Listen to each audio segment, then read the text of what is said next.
अऊज़ु बिल्लाहि मिनश शैतानिर्रजीम बिस्मिल्लाहिर्रहमानिर्रहीम। अल्लाहुम्मा कुल्ली वलिय्यिकल हुज्जत इब्निल हसन सलवातुका अलैहि वला बाइही फ़ी हाज़िहि स्साअ फ़ी कुल्ली साअ वलिय्यन व हाफ़िज़न व क़ाइदन व नासिरन व दलीलन व ऐनन व हत्ता तुस्किनहु अर्ज़क तुअन व तुमत्तिअहु फ़ीहा तवीला। अल्लाहुम्मा सल्लि अला मुहम्मद व आले मुहम्मद व अज्जिल फ़रजहुम। अस्सलामु अलैकुम सामीन, हमारे चैनल ज़िक्र उला में खुशामदीद। मैं आज आपके सामने इल्लामा लाजपाल हुसैन की तसनीफ़ कलाम इब्लीस से कुछ इक़्तिबास पेश कर रही हूँ, जिसके बुनियादी मक़ासद आप तक ऐसा इल्म बयान करना है कि लोगों में ऐसा शऊर बेदार हो जिससे शयातीन की चालों, हरबों और गुमराह कुन ख़यालात से बचा जाए। अगर आप इस किताब का मुकम्मल मुताला करना चाहें तो इस किताब के PDF वर्जन को हमारे वेबसाइट www.idarakhatamulauliya.com से फ्री इंस्टॉल कर सकते हैं। शुक्रिया। शैतान के फंदे क्या हैं? शैतान किन बातों के ज़रिए इंसान को फ़रेब देता है? आग और मिट्टी का झगड़ा क्या है? हुक्म सजदा आदम के ज़ाहिर को था या बातिन को? गायब पर ईमान न लाने की सज़ा क्या है? सहीफ़ा सज्जादिया में इमाम ज़ैनुल आबिदीन अलैहिस्सलाम जब शैतान का ज़िक्र आता तो इससे और इसके मकर फ़रेब से बचने के लिए ये दुआ पढ़ते, जिसका खुलासा कुछ इस तरह से है कि ए अल्लाह, मैं तेरी पनाह का तालिब हूँ, तेरी बारगाह से निकाले हुए शैतान की मुफ्सदा पर्दाजियों से और इसके मकर फ़रेब और इसकी चालबाजियों से और इसकी झूठी बातों पर और इसके बातों पर भरोसा करने से और इसके धोखे से और इसके बिछाए हुए जालों से और इस बात से भी पनाह का तालिब हूँ कि वो लालच करके करे हमें तेरी फरमा बरदारी से गुमराह करने का और तेरी नाफरमानी करा के जलील करने का, या ये कि हमें खुशनुमा मालूम होने लगे वो चीज़ यानी बुराई जिसे वो हमारे सामने अच्छा करके पेश करता है, या गिरा हो हम पर वो चीज़ यानी नेकी जिसे इसने हमारी निगाह में बदनुमा बना दिया है। ए अल्लाह, जिन बातिल चीज़ों को उसने हमारे सामने सजा दिया है इन्हें पहचानवा दे, और जब वो चीज़ें हमें पहचानवा चुके तो हमें बचा और हमें वो बातें दिखा दे यानी बता दे जिनसे इसके मकर का जवाब दे सके, और वो बात हमारे दिल में डाल दे जिसे हम इसके शर से बचने के लिए तैयार रखें, और हमें चौंका दे गफलत की नींद से जो शैतान की तरफ माइल होने की वजह से पैदा हुई है।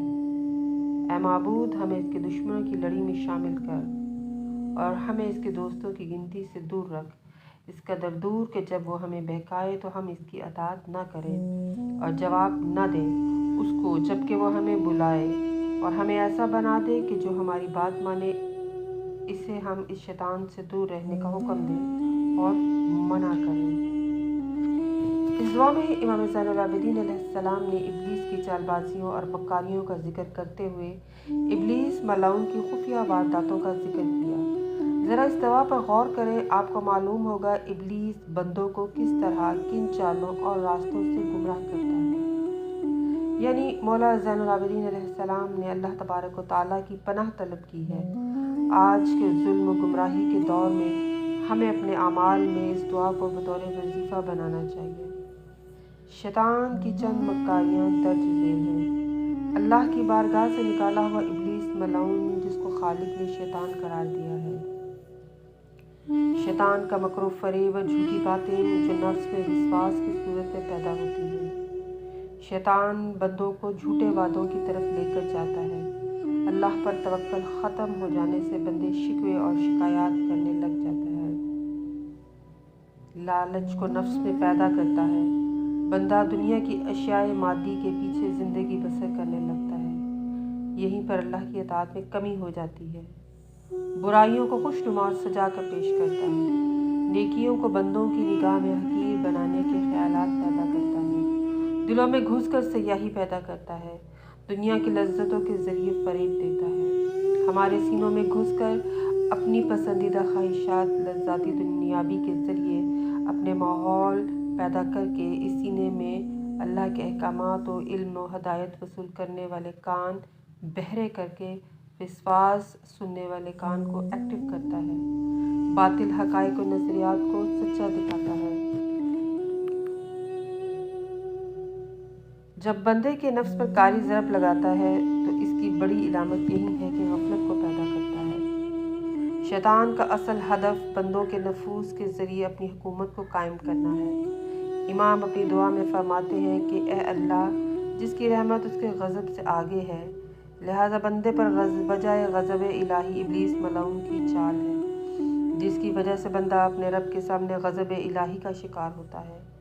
جو اپنے نفس امارہ کی بات مان کر امر ربی کا منکر بن جاتا ہے، کیونکہ ابلیس تو ابن آدم کا کھلا دشمن ہے، اس نے تو پہلے ہی قسم کھائی ہوئی ہے۔ ابلیس کہتا ہے خلقتنی من نار و خلقت من طین، تو نے مجھے آگ سے پیدا کیا اور اس کو مٹی سے۔ ابلیس کی نگاہ میں آگ مٹی سے افضل تھی، لہٰذا ابلیس کا ماننا تھا کہ آدم کی خلقت ایک کثیف مٹی سے ہوئی، اس مٹی سے افضل نار میں کمالات ہیں، اسی لیے اس نے مٹی کو حقیر جانتے ہوئے امر ربی سے انکار کیا تھا۔ ابلیس کی نظر ظاہری پیکر کی علت پر تھی، علت تخلیق ظاہری پر بجائے علت مقدم ہوتی ہے، جبکہ خالق نے یہ ارشاد فرمایا تھا کہ جب اس میں روح داخل کروں تو سب فوراً سجدہ کرنا، یعنی حکم سجدہ روح امری کو تھا۔ لیکن حضرت آدم کے دو بنیادی ارکان کا ذکر قرآن مجید میں آیا، ایک روح اور دوسرا بدن۔ توجہ طلب بات یہ ہے کہ بدن ظاہر تھا، روح غائب تھی۔ اگر حکم سجدہ ظاہری بدن کو ہوتا تو وہ خلاف مصلحت اور حکمت الہی ہوتا۔ چنانچہ اس سجدے کا حقیقی تعلق روح آدم کے اوپر موقوف تھا، یعنی ثابت ہوا جو غائب پر ایمان نہ لا کر ظاہر کی توہین کرے تو وہ مثل ابلیس ہے۔ یہی ابلیس کی سنت ہے۔ ابلیس نے ظاہری خلقت آدم پر اپنی علت تخلیق کو ترجیح دی اور کہا خلقتنی من نار و خلقتنی من طین، تو نے مجھے آگ سے پیدا کیا اور اس کو مٹی سے خلق کیا۔ جو دلیل ابلیس کے کلام میں ظاہر ہوئی اس کو اللہ تعالیٰ نے قرآن مجید میں بیان فرمایا، یعنی ایسی بے تکی اور کمزور دلیل تھی جو ابلیس نے انکار سجدہ میں دی۔ اس کا سیدھا رد عمل یہ ہوا کہ اس کو اللہ کی بارگاہ سے نکل جانے کا حکم ہوا، یعنی اللہ نے اس کو اپنی رحمت سے نکال دیا اور زمین کی خاک کو اس کی قیام گاہ بنایا، یعنی قرب الہی سے نکالا گیا اور بلندی سے پستی کی طرف گرایا گیا۔